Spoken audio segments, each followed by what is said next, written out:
Maintenance के case में आपकी पत्नी दो ऐसी चीजें होती है जो कोर्ट से छुपाती है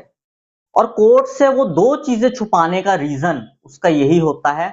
कि वो आपसे पैसा ले सके, क्योंकि अगर वो दो चीजें कोर्ट के सामने आ गई तो आपकी पत्नी आपसे मेंटेनेंस लेने की हकदार नहीं है। दोस्तों, एक ऐसा लेटेस्ट और पावरफुल जजमेंट आया है और इस जजमेंट में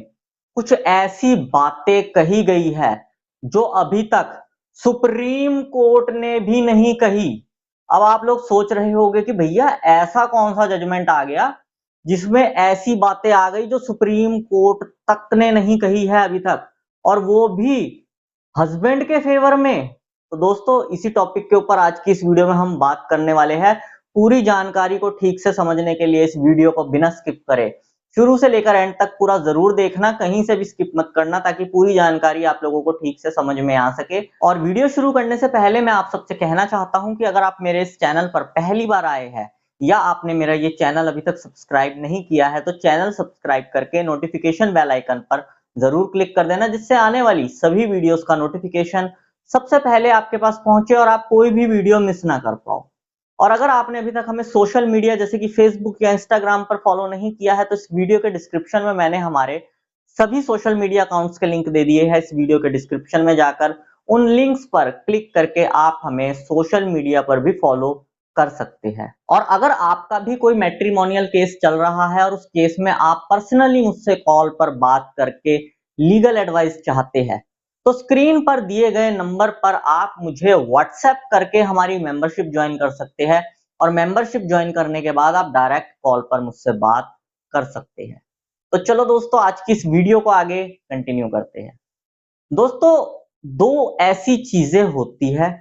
जो बहुत सारे लोगों के केस में होती है, लेकिन वो दो चीजें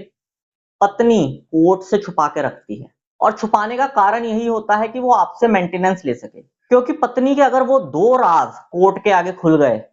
तो आपकी पत्नी आपसे मेंटेनेंस नहीं ले पाएगी। दोस्तों, मैं बात करने जा रहा हूं दो ऐसे पॉइंट्स के बारे में जो दिल्ली हाई कोर्ट ने अपने लेटेस्ट जजमेंट में बोले हैं, और ये पॉइंट्स जो है अभी तक सुप्रीम कोर्ट तक ने नहीं बताए, लेकिन दिल्ली हाई कोर्ट का शुक्रिया अदा करना चाहता हूं मैं जो उन्होंने ये दो पॉइंट सामने रखे।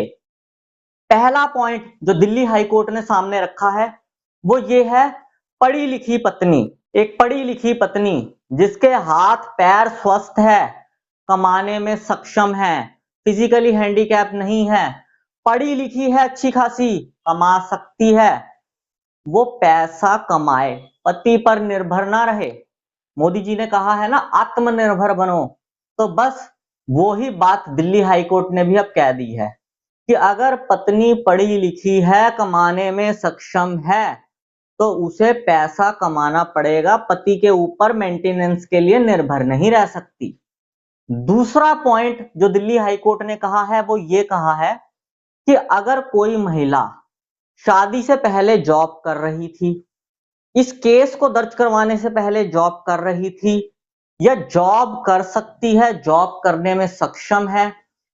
तो उसे जॉब करनी पड़ेगी। देखो, बहुत सारे केसों में ये चीज पाई गई है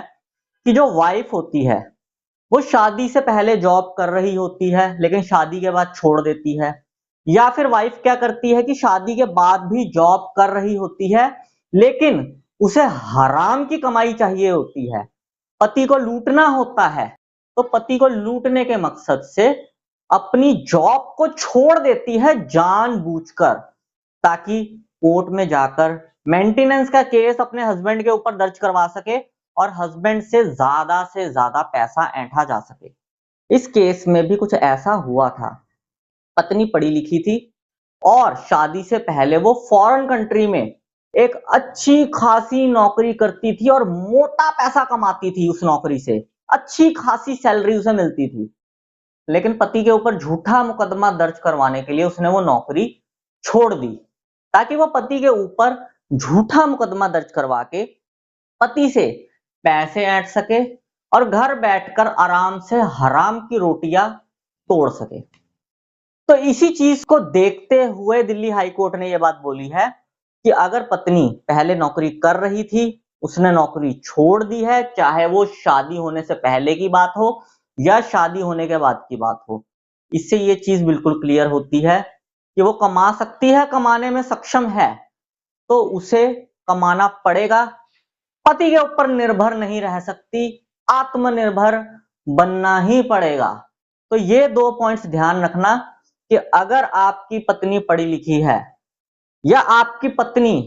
पहले जॉब करती थी और इस मेंटेनेंस केस की वजह से उसने जॉब छोड़ दी है ताकि वो आपसे ज्यादा पैसा ऐंठ के घर बैठकर आराम से हराम की रोटियां तोड़ सके, तो आपकी पत्नी मेंटेनेंस की हकदार नहीं है। बस आपको कोर्ट में प्रूफ करना है कि ये पढ़ी लिखी है या फिर ये नौकरी करती थी, जानबूझकर इसने जॉब छोड़ी है, तो आप अपनी पत्नी को मेंटेनेंस देने से बच सकते हो। अब कोर्ट में प्रूफ कैसे करना है दोस्तों, ये तो हर एक के केस की अलग अलग सिचुएशन होती है, अलग अलग फैक्ट्स होते हैं, सभी के केसों की जो सिचुएशन होती है वो आपस में मैच नहीं करती है, बहुत सारी चीजें अलग होती है।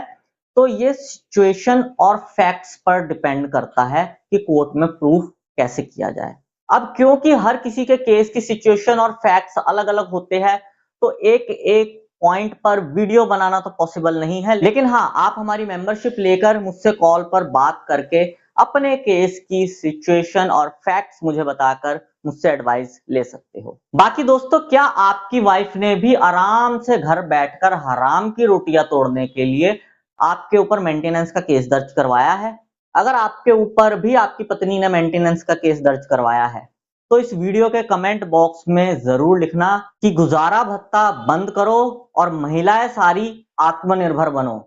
बस यही जानकारी दोस्तों आज की इस वीडियो में मैं आप लोगों को देना चाहता था। उम्मीद करूंगा आपको ये जानकारी पसंद आई होगी। अगर आपको ये जानकारी पसंद आई हो तो इस वीडियो को लाइक जरूर कर देना। इस वीडियो को बाकी लोगों के साथ भी शेयर कर देना ताकि बाकी लोगों तक भी ये जानकारी पहुंच सके। और अगर आप लोगों का मेरे लिए कोई सजेशन हो तो कमेंट बॉक्स में जरूर लिखना, और इस चैनल को अभी तक सब्सक्राइब नहीं किया है तो चैनल सब्सक्राइब जरूर कर देना ताकि सारी लेटेस्ट अपडेट्स आप सबके पास सबसे पहले पहुंचे।